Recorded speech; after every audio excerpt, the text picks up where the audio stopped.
அம்மா நினைச்சா என்ன பண்ண முடியும்? ஒரு அம்மா நினைச்சா பண்ண முடியாததுன்னு எதுவுமே கிடையாதுங்கிறதுக்கு இந்த வழக்கு ஒரு முக்கியமான சாட்சி. இந்தியாவின் தலை சிறந்த நியூஸ் சேனல்கள்ல ரிப்போர்ட்டரா பணிபுரியும் ஒரு இளம் பெண் 25 வயதேயான சௌமியாவின் கொலை வழக்கு எந்த முடிவையும் நோக்கி போகாம ஒரே இடத்துல அப்படியே நின்றுட்டே இருக்கு. 6 மாசமா போலீஸ் இந்த வழக்கை வச்சு விசாரிக்கிறாங்க. ஆனா அவங்களுக்கு அதுல இருந்து எந்த முன்னேற்றமும் கிடைக்கல. ஆனா தன்னுடைய மகளின் கொலையில் ஒரு மர்மம் ஒளிந்திருக்கிறது, அதை போலீஸ் விசாரிக்க மாட்டேங்கிறாங்கன்றதை தெரிஞ்சுக்கிற ஒரு தாயின் தேடுதல்ல 2 பெண்களின் கொலை வழக்குகள் சால்வ் பண்ணப்படுது. அந்த மாதிரி ஒரு தீவிரமான தாயின் தேடல் தான் இந்த வாரம் நான் அவங்க கிட்ட சொல்ல போற நிஜ வழக்கு. முழு கதையும் தெரிஞ்சுக்க தொடர்ந்து இணைந்திருங்க.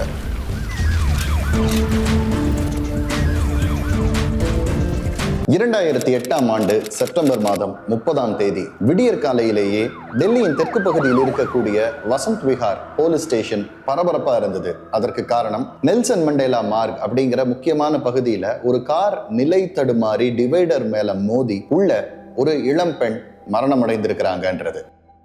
ஆனா விஷயம் போலீஸ்க்கு சம்பவ இடத்துக்கு முழுசா போனதுக்கு அப்புறம் தான் தெரிஞ்சது. என்ன அப்படின்னா, கார் நிலை தடுமாறி டிவைடர் மேல மோதினதுக்கு காரணம் அதை ஓட்டிட்டு வந்த இளம் பெண் பின்னாடி இருந்து துப்பாக்கியால் சுடப்பட்டிருக்கிறாங்க. தோட்டா பின்னன் தலையில புகுந்து முன்வழியா வெளியில வந்ததுனால இறந்து போன அந்த பெண்ணின் கார் நிலை தடுமாறி டிவைடர்ல மோதி நின்றுருக்கு. அதை 3:45 அந்த பக்கமா வந்த ஒரு ரெஸ்டாரண்ட்டுக்கு போயிட்டு இருக்கிற டெலிவரி பாய் ஒருத்தர் பார்த்து போலீஸ்க்கு தகவல் கொடுத்து அப்புறம் தான் போலீஸ் அந்த இடத்துக்கு வந்திருக்கிறாங்க. இந்தியாவின் தலை சிறந்த ஒரு நியூஸ் சேனல்ல ரிப்போர்ட்டரா பணிபுரிகிற சௌமியா விஸ்வநாதன் அப்படிங்கிற 25 வயதேயான இளம் பெண்ணின் மரணம் அன்று காலையில டெல்லியில் வந்த எல்லா பத்திரிகைகளிலும் நியூஸ் சேனல்களிலும் முக்கியமாக விவாதிக்கப்பட்டது. Shocking murder. India Today group journalist Soumya Vishwanathan. In the murder case of Soumya Vishwanathan. ஏன் அப்படின்னா, தலைநகர்ல நாட்டு துப்பாக்கியால ஒரு இளம் பெண்ணை சுட்டுட்டு அவங்கள கொன்ன கொலையாளி காணாம போயிட்டான். காவல்துறையால எங்கிருந்து வந்தாங்க, ஏன் சுட்டாங்க, யார் சுட்டாங்க, அந்த குண்டு எங்கிருந்து பாஞ்சுது, அது என்ன மாதிரியான துப்பாக்கி, இதை பத்தி எந்த ஐடியாவுமே இல்லைங்கிறது எல்லா நியூஸ் சேனல்களின் குற்றச்சாட்டு, பொதுமக்களின் பயம், அரசின் கவலை. இப்படித்தான் 2008 செப்டம்பர் 30ஆம் தேதி விடிஞ்சது. ஆனா அன்னையிலிருந்து 6 மாதம் கழித்து மார்ச் மாதம் 18ஆம் தேதி வரையில் இந்த வழக்குல போலீஸ்க்கு ஒரு துரும்ப அளவு முன்னேற்றம் கூட கிடைக்கலங்கிறது தான் வருத்தப்பட வேண்டிய விஷயம். ஏன்னா அந்த கேஸ்ல அவங்க ஒரு சின்ன முன்னேற்றத்தை காமிச்சிருந்தா கூட மார்ச் மாதம் 18ஆம் தேதி ஜிகிஷா கோஷ் அப்படிங்கிற இன்னொரு இளம் பெண்ணின் உயிர் காப்பாற்றப்பட்டிருக்கும். போலீசாரின் அலட்சியம் அந்த 2வது பெண்ணின் உயிரையும் எடுத்ததுங்கிறது தான் வேதனையான விஷயம். 2009ஆம் ஆண்டு மார்ச் மாதம் 18ஆம் தேதி சாஃப்ட்வேர் துறையில் வேலை பார்க்கிற ஜிகிஷா கோஷ் காலையில தன்னுடைய ஆபீஸ்ல இருந்து கிளம்பி வீட்டுக்கு வர்ற வழியில அவங்க அம்மாவுக்கு போன் பண்றாங்க. காலையில 4:40க்கு அந்த பொண்ணு போன் பண்ணி சொன்ன விஷயம் என்னன்னா, 5 நிமிஷத்துல வீட்டுக்கு வந்துடுமா, ப்ளீஸ் ஏதாவது சாப்பிட ரெடி பண்ணி வையேன், எனக்கு ரொம்ப பசிக்குது அப்படின்னு சொல்றாங்க.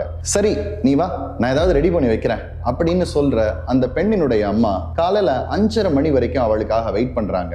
அந்த பொண்ணு வரவே இல்லை. அந்த பெண்ணினுடைய செல்போனுக்கு கால் பண்றாங்க. ஆனா அந்த நம்பருக்கு கனெக்ட் ஆகல, செல்போன் ஸ்விட்ச் ஆஃப்னு வருது. 7-8 மணிக்கு மேல பதறி அடிச்சுட்டு அந்த ஏரியா போலீஸ் ஸ்டேஷனுக்கு போய் போன் பண்றாங்க. அந்த ஏரியா போலீஸ் ஸ்டேஷனின் பெயர் வசந்த் விஹார் போலீஸ் ஸ்டேஷன். இந்த இறந்து போன சௌமியாவின் வீட்டுக்கும் இப்ப காணாம போயிருக்கிற ஜிகிஷாவின் வீட்டுக்கும் இடைவெளி ரொம்ப ரொம்ப ரொம்ப கம்மி. ஆனா வசந்த் விஹார் போலீஸ் ஸ்டேஷன்ல கோஷுடைய அம்மா போய் கம்ப்ளைண்ட் ஃபைல் பண்ணலாம் ட்ரை பண்ணும்போது போலீஸ்காரங்களுடைய ரியாக்ஷன் என்னவா இருக்குன்னா, காணாம எவ்வளவு நேரம் ஆச்சு, 4 மணி நேரமா, உன் பொண்ணு எங்கேயாவது ஓடி போயிருக்கோம், என்ன காணாம போயிடுச்சுன்னா இப்பவே எப்படி சொல்றீங்க, போயிட்டு வருவா, யாரோடையாவது போயிருப்பா. இந்த மாதிரியான ஒரு ட்ரீட்மெண்ட் அந்த அம்மாவுக்கு கிடைச்சிருக்கு. அதற்கப்புறம் அரசியல்ல இருக்கிற முக்கிய புள்ளியான சோம்நாத் சாட்டர்ஜிக்கு போன் பண்ணி என் பொண்ணை காணோம், அவளை காணோங்கிற கம்ப்ளைண்ட்டை கூட இந்த போலீஸ் ஸ்டேஷன்ல எடுத்துக்க மாட்டாங்கன்னு அவங்க பொலிட்டிக்கலி ப்ரெஷரைஸ் பண்ணதுக்கு அப்புறம் வசந்த் விஹார் போலீஸ் ஸ்டேஷன்ல இந்த கேஸை எடுத்துக்கிறாங்க.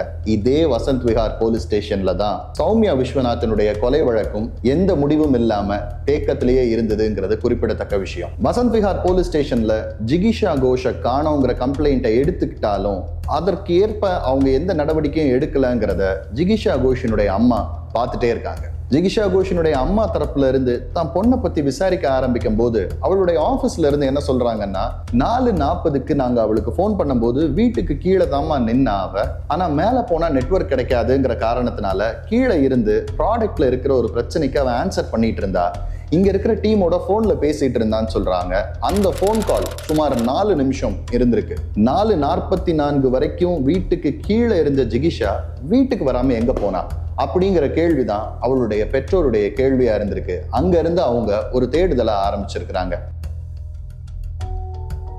போலீஸ்காரங்க மேலிடத்துல இருந்தெல்லாம் பிரஷர் வந்திருக்குதுன்றதுனால ஒரு விசாரணையை பண்ணிடுவோம் அப்படின்னு ஒரு விசாரணையை ஆரம்பிக்கும் போது அவங்க மிஸ்ஸிங் பர்சன்ஸ் கம்ப்ளைண்ட்டை எல்லா ஸ்டேஷனுக்கும் அனுப்புறாங்க. அதுல ஜிகிஷா கோஷினுடைய போட்டோவும் அங்க அடையாளங்களும் எல்லா ஸ்டேஷனுக்கும் அனுப்பப்படும் போது அங்கிருந்து 30 கிலோமீட்டர் தள்ளி இருக்கிற ஃபரீதாபாத் அப்படிங்கிற இடத்துல இருக்கிற போலீஸ் ஸ்டேஷன்ல இருந்து ஒரு இன்ஃபர்மேஷன் வருது. என்னன்னா, இன்றைக்கு காலையில அங்க இருக்கிற ஒரு குப்பை தொட்டியில் அடையாளம் தெரியாத ஒரு பெண்ணின் உடல் கண்டெடுக்கப்பட்டிருக்கு அப்படின்னு சொல்றாங்க. ஜிகிஷா கோஷினுடைய உடலை இங்கிருந்து 40 நிமிஷ தூரத்துல இருக்கிற 30 கிலோமீட்டர் தள்ளி இருக்கிற ஃபரீதாபாத்ல போய் போட்டது யாரு? தன்னுடைய வீட்டுக்கு கீழே நின்று போன் பேசிட்டு இருந்த ஜிகிஷாக்கு என்ன நடந்தது அப்படிங்கிற கோணத்துல காவல்துறையின் விசாரணை ஆரம்பிக்குது. ஆனா அந்த விசாரணையில எந்த வேகமும் இல்லை, அவங்க எந்த விதத்திலையும் முன்னேற்றமும் காமிக்கலங்கிறதுனால ஜிகிஷா கோஷினுடைய அம்மா ஒரு முடிவு எடுக்கிறாங்க. என் பொண்ணுக்கு என்ன நடந்ததுங்கிறத நானே கண்டுபிடிக்கிறேன்னு அவங்க கிட்ட ஒப்படைக்கப்பட்ட இறந்து போன பெண்ணின் பொருட்கள்ல ஜிகிஷா கோஷினுடைய செல்போன் இருக்கு. அந்த செல்போனை இவங்க ஆன் பண்ணும்போது 2 முறை 10,000 ரூபாய் பக்கத்துல இருக்கிற ஒரு ஏடிஎம்ல இருந்து எடுக்கப்பட்டதற்கான மெசேஜ் வந்திருக்கு. ஜிகிஷா 4:45க்கு அவ வீட்டுக்கு கீழே இருக்கும்போது 5:15 மணிக்கு 10,000 2 முறை அவ எப்படி பணம் எடுத்திருக்க முடியும், அதுவும் இங்க இருந்து 10 கிலோமீட்டர் தள்ளி இருக்கிற ஒரு ஏடிஎம்லன்ற சந்தேகத்தோட தான் ஜிகிஷாவுடைய அம்மா இந்த விசாரணையை தொடங்குறாங்க. வயதான பெற்றோர் 28 வயதான தன்னுடைய பெண்ணின் மரணத்துக்கு யார் காரணம் அப்படிங்கிற அவங்களுடைய தேடுதல்ல இருந்த உக்கிரமும் முனைப்பும் போலீஸ் கிட்ட இருந்திருந்துச்சுன்னா இந்த கொலை ஒருவேளை நடந்திருக்காதோங்கிற வருத்தத்தோட தான் இந்த கதையை தொடர்றோம். ஏன்னா பேங்க்ல போய் என் பொண்ணு இந்த நேரத்துல இந்த மாதிரி பணம் எடுத்திருக்கிறான்னு அவங்க அம்மா சொல்லும் பொழுது அது எந்த ஏடிஎம்ல இருக்குது அப்படிங்கிற தகவல்களை பேங்க் மேனேஜர் சொல்றாரு. கூடவே அவர் இன்னொரு தகவலையும் சொல்றாரு. சரோஜினி நகர் நைட் மார்க்கெட்ல ஒரு 5,000 ரூபாய்க்கு உங்க பொண்ணு பொருள் வாங்கியிருக்கிறான்னு. அது என்ன டைம் அப்படின்னு கேட்டா அது ஜிகிஷா கோஷ் இறந்து 1 மணி நேரம் கழித்து. போஸ்ட்மார்ட்டம் ரிப்போர்ட்ல எந்த டைம்ல ஜிகிஷா கோஷ் இறந்து போயிட்டான்னு பதிவு பண்ணியிருக்கிறாங்களோ அதுல இருந்து 1 மணி நேரம் கழித்து சரோஜினி நகர் மார்க்கெட்ல ஜிகிஷாவினுடைய டெபிட் கார்டு யூஸ் பண்ணப்பட்டிருக்கு. 2008ல ஒரு வழக்கம் இருந்தது. இப்ப இருக்கிற ஒரு தலைமுறைக்கு அந்த வழக்கமே தெரியாது. நீங்க டெபிட் கார்டு யூஸ் பண்ணி ஒரு கடையில பொருள் வாங்குனீங்கன்னா வரக்கூடிய ரெசிப்ட்ல கையெழுத்து போடணும். ஜிகிஷாவுடைய அம்மா பேங்க் மேனேஜர் கிட்ட அது எந்த கடை அப்படின்னு கேட்டு அந்த கடையின் தகவல்கள்லாம் தேடி எடுத்து அந்த கடைக்காரர்கிட்ட போய் இந்த கார்டை இந்த நேரத்துல யூஸ் பண்ணியிருக்கிறாங்களே அவங்க கூட ஒரு பொண்ணு வந்தாளா அப்படின்னு கேட்டா அந்த ஆள் சொல்றது, இல்லம்மா 3 பேர் தான் வந்தாங்க, அதுல ஒருத்தன் கையில டாட்டூ போட்டிருந்தான், ஒருத்தனுடைய கையில ஒரு வயர்லெஸ் இருந்துச்சு அப்படிங்கிறாரு. ஜிகிஷா கூடயே வரலன்னா அவளை கொலை பண்ண யாரோ ஒருத்தர் தான் இதை செஞ்சிருப்பாங்கன்ற நம்பிக்கையில மறுபடியும் போலீஸ் கிட்ட இதே தகவலோட போய் நிக்கிறாங்க ஜிகிஷாவுடைய அம்மா. ஒரு அம்மா தன்னுடைய பெண்ணின் பேங்க் அக்கவுண்ட் டீட்டெயிலை வச்சுட்டு இவ்வளோ வேகமா விசாரிக்க முடிஞ்சதுன்னா ஒரு என்டையர் போலீஸ் ஃபோர்ஸையும் கையில வச்சிருக்கிற காவல்துறை அதிகாரிகள் என்ன பண்ணிட்டு இருந்தாங்க அப்படிங்கிற கேள்வி உங்களை மாதிரியே எனக்கும் இருக்கு. ஆனா என்ன பண்ணிட்டு இருந்தாங்கன்றதுக்கான ஆன்சர் அவங்க கிட்ட மட்டும்தான் இருக்கு. அதை பத்தி எங்கேயுமே அவங்க பேசவே இல்லை. ஜிகிஷாவுடைய அம்மாவான சபிதா சொன்ன இந்த கடையில போய் காவல்துறை விசாரிக்க ஆரம்பிக்கிறாங்க. அங்க இருக்கிற சிசிடிவில கையில டாட்டூ பதிச்ச அந்த ஆள் யாருன்றதை தேடி பாக்குறாங்க. அப்புறம் இந்த கார்டை யூஸ் பண்ணவங்க யாரு அப்படின்னு கொஞ்சம் கொஞ்சமா அந்த ஏரியால விசாரிக்க ஆரம்பிக்கும் பொழுது அவங்க ஒரு 4 பேரை பிடிக்கிறாங்க. ரவி கபூர், அஜய் குமார், அமித் சுக்லா, பல்ஜித் மாலிக். இந்த 4 பேரும் முழுக்க குடிச்சிட்டு காலையில ஒரு 4:30 மணிக்கு என்ன பண்றதுன்னு தெரியாம டெல்லியின் தெருக்கள்ல ஒரு கார்ல சுத்திட்டு இருந்த பொழுது அங்க வீட்டுக்கு கீழே நின்று போன் பேசிட்டு இருந்த ஜிகிஷாவை பாக்குறாங்க. ஜிகிஷா அவ கால் கட் ஆகும் போது, இந்த அட்ரஸ் எங்க இருக்கு அப்படின்னு காருக்குள்ள இருந்து இவங்க கேட்க, அதை பார்த்து சொல்ல பக்கத்துல வர்ற ஜிகிஷாவை அப்படியே காருக்குள்ள இழுத்து போட்டுட்டு அந்த பெண்ணிடம் இருந்து பணத்தை பறிக்கிறதுக்காக அவளை அடிச்சு மிரட்டி பக்கத்துல இருக்கிற ஏடிஎம்க்கு கூட்டிட்டு போய் 10,000 ரூபாய் எடுக்கிறாங்க. இன்னொரு ஏடிஎம்க்கு கூட்டிட்டு போய் இன்னொரு 10,000 ரூபாய் எடுக்கிறாங்க. இது நடக்கும்போது உயிரோடு இருக்கிற ஜிகிஷா அவங்கள்ட்ட கெஞ்சுறது என்னன்னா, பணம் போனா பரவாயில்ல, என்னை விட்டுருங்க. 28 வயசான ஜிகிஷாவுடைய எந்த கெஞ்சலையும் மதிக்காம, இவ உயிரோட வெளில போனா நம்மள அடையாளம் கட்டிடுவாடா அப்படிங்கிற பயத்துல அந்த கூட்டத்தின் தலைவனான ரவி கபூர் ஜிகிஷாவை அடிச்சு கொலை பண்றான். அந்த காருக்குள்ள ஜிகிஷாவை அடிச்சு கொலை பண்ணி அங்கிருந்து 30 கிலோமீட்டர் தூரத்தில் இருக்கிற ஃபரீதாபாத்ல கொண்டு போய் அவளுடைய உடலையும் செல்போனையும் தூக்கி போட்டுட்டு அங்கிருந்து சரோஜினி நகர்ல இருக்கிற நைட் மார்க்கெட்டுக்கு போய் மேலும் 5,000 ரூபாய்க்கு பொருட்கள் வாங்குறாங்க.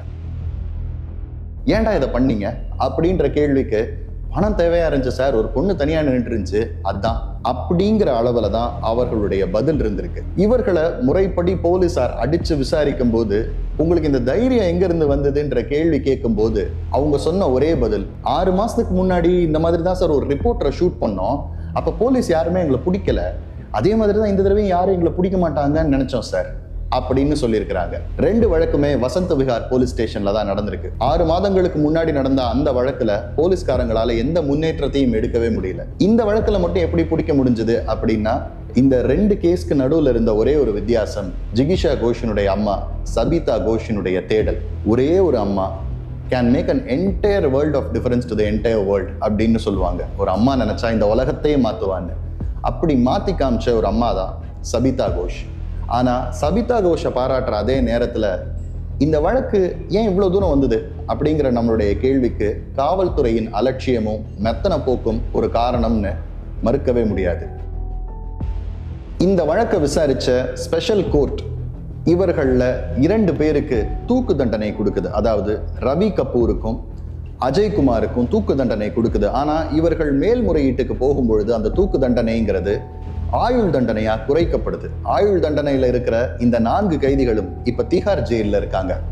ஆனா திஹார் ஜெயில 2023ஆம் ஆண்டு அக்டோபர் மாசம் 19ஆம் தேதி ஒரு ரெய்டு நடக்குது. அந்த ரெய்டுல முக்கியமான சில விஷயங்களை போலீஸ் கண்டுபிடிக்கிறாங்க. என்னன்னா, ஜெயிலுக்குள்ள இருந்து வெளியில இருக்கிற ஒரு ஆளை மிரட்டி மாசம் 1 லட்சம் கொடுக்கிற மாதிரியான ஒரு எக்ஸ்டார்ஷன் ராக்கெட்டை இந்த 4 பேர் நடத்திட்டு இருக்கிறாங்கன்றதையும், இவர்களுக்கு உடல்நிலை சரியா இருக்கணும்னு ஒரு யுனானி டாக்டரை வச்சு டெய்லி 4 அல்மண்ட்ஸ், பேரிச்சம்பழம் இதெல்லாம் கொடுத்து இவங்களோட உடல்நிலை பத்திரமா பார்த்துக்கணும்னோ, புரோட்டீன் ஷேக் கொடுக்கறதுக்கு அவங்களுக்கு வசதிகள் செஞ்சு கொடுக்கணும்னோ டாக்டர் ரெக்கமெண்டேஷனோட ஜெயிலுக்குள்ள அவங்க ஒரு ராஜபோக வாழ்க்கை வாழ்ந்துட்டு இருக்கிறாங்கன்றத கண்டுபிடிக்கிறாங்க.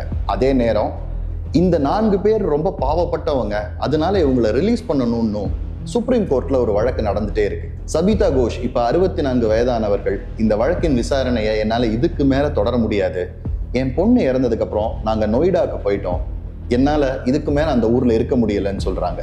5 நிமிடத்துல எங்க வாழ்க்கை மாறிடுச்சுன்னு அவங்க ஃபீல் பண்றதுக்கான காரணம் என்னன்னா, குடி போதையில பணம் வேணும்னு அந்த வெறியில நடந்த ஒரே ஒரு வெறிச்செயல். சௌமியா விஸ்வநாதனுடைய மரணம் இன்னும் கொடூரமானது. தான் ஏன் கொல்லப்பட்டோம்ன்றதே சௌமியா விஸ்வநாத்துக்கு தெரியாது. ஏன்டா சௌமியாவை கொன்னீங்க அப்படிங்கிற கேள்விக்கு, அந்த பொண்ணு கார்ல எங்களை ஓவர்டேக் பண்ணி போச்சு சார், நாங்க திரும்ப ஓவர்டேக் பண்ண ட்ரை பண்ணோம், முடியல, என்ன ஒரு பொம்பளை நம்மளை ஓவர்டேக் பண்றதுன்னு பின்னாடி இருந்து சுட்டோம் சார்னு சொல்றாங்க. இந்த மாதிரியான வெறி பிடிச்ச மூளை இல்லாத, அடுத்தவர்களை கொல்றதுக்கு கொஞ்சமும் தயங்காத, இரக்கம் இல்லாத கும்பலுக்கு நீதித்துறையின் கருணை என்பதுதான் பல நேரங்கள்ல பிரச்சனையா இருக்கு. இவர்கள் திருந்தி இருக்காங்களா, வெளியில வந்தா இந்த சமுதாயத்தை நிம்மதியா வாழ விடுவாங்களாங்கிறதெல்லாம் நீதித்துறை ஒரு முறை யோசிச்சா, இனிமே இந்த மாதிரியான தவறுகளை செய்யலாமான்னு யோசிக்கிறவங்களுக்கும் சரி, இந்த தவறுகளை ஏற்கனவே செஞ்சவங்களுக்கும் ஒரு பயம் இருக்கும். கிரிமினல்கள் உருவாகிறதுங்கிறது சமுதாயத்தின் பிரச்சனைன்னா அவர்கள் அதை தொடர விடாம தடுக்கிறதுங்கிறது நீதித்துறையின் பிரச்சனைங்கிறத எத்தனை முறையும் எத்தனை வழக்குகள்லையும் நீதித்துறை பார்த்து கொண்டே இருக்கிறதுங்கிற கேள்வியோட தான் இன்றைய கதையை முடிக்கிறோம். இதே மாதிரி இன்னொரு வழக்கோட உங்களை அடுத்த வாரம் சந்திக்கிறோம். அது வரைக்கும் தொடர்ச்சியா உங்களுடைய அன்பை எங்களுக்கு கொடுத்துட்டு இருக்கிற எல்லாருக்குமே ரொம்ப நன்றி. உங்களுடைய ஃபீட்பேக்கை கமெண்ட் செக்ஷன்ல சொல்லுங்க, காத்திருக்கிறோம்.